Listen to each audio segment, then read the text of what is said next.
If you're considering taking an excursion to Catalina Island from Punta Cana, then this video is for you. Recently, two of the Bavaro Babes took that excursion. Even though Dawn is a travel agent and booked the excursions for us, we experienced this just like tourists. So we're going to take you inside, show you everything that's involved, and if you stay till the end, we'll share with you what we believe are the pros and cons of an excursion to Catalina Island from Punta Cana.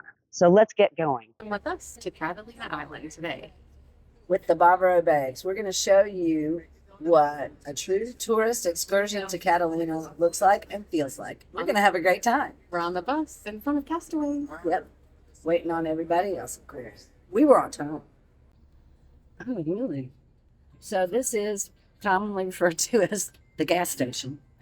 And this is where we are changing buses. So it's like one central bus that picks everybody up from in front of turquoise. And then we come to the gas station, and everybody gets off this bus and gets on their individual buses. The meeting point. This is the meet. Oh, now we're going to get on the bus to go to the meeting point, or this is the meeting? This is the meeting. Okay. Now we will get on our smaller bus for Catalina. The short bus. Santo Domingo, Catalina, Catalina here. Catalina, let's go. I'm coming. I'm trying to carry shit and film at the same time. It's not easy. I'm new at it.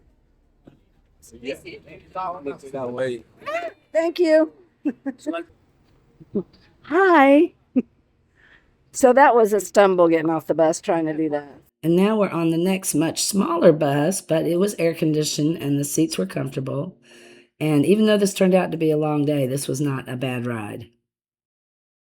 What did you say a minute ago about this meeting place? That it seems like what? It seems like organized chaos, but it's completely a whole system. They've been doing it for so long. And you go here, Catalina's here, send them moving here. It works.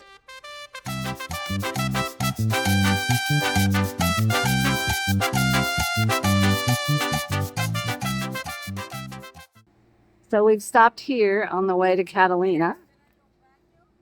See? It's right there. Everybody's looking for the baño. That was my first stop. I had to run. So, yeah, Mama needs to remember to do that before we leave the house.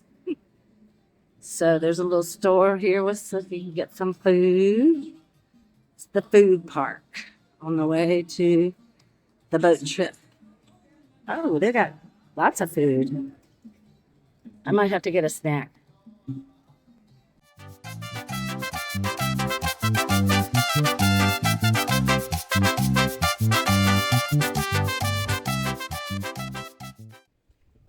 Hey, kitty cats. This was really a pretty interesting place. They had these beautiful paintings of the parrots. They actually had some live parrots there, too. They had a little bar. They had a swimming pool. Because we ended up having to wait here, I guess it was about an hour. Seems like that was about right. But it was kind of nice because it gave us a chance to relax and get ready for the trip. So here's the whole overview of the waiting area.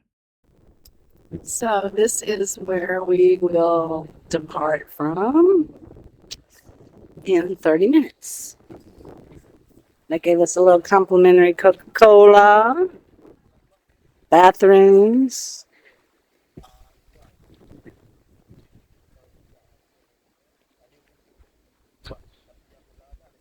Okay, so now we're finally on the boat.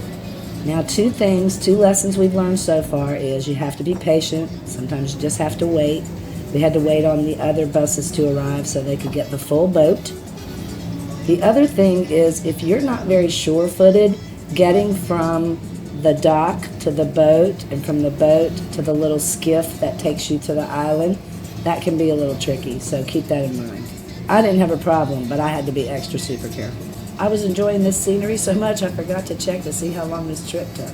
I must admit to being a little bit concerned when I saw that there was a polator on the boat. I thought, wait, are they expecting trouble? I don't know. This turned out to be a great benefit, and you'll find out a little bit about that a little later in this video.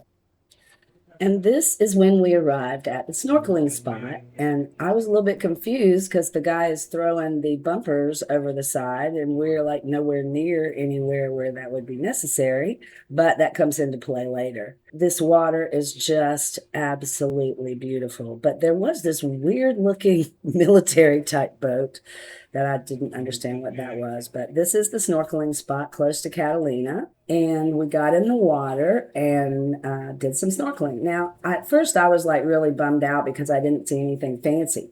But then I saw these black fish that as they swam by, the edges turned purple. It was amazing. And then it was time to go to the beach. So the way you get to the beach is they bring up these little skiff boats that hold maybe about 20 people each.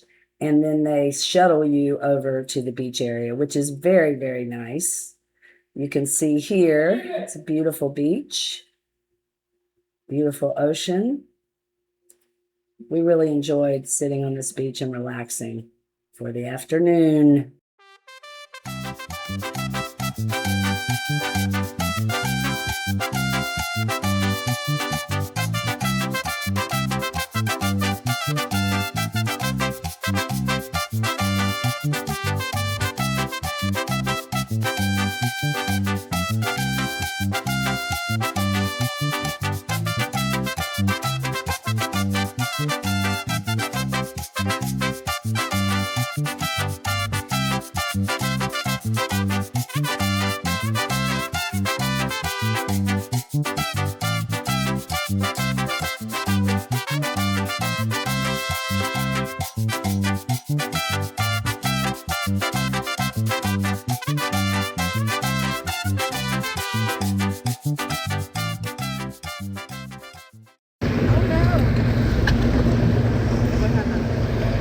Upside down, and that's what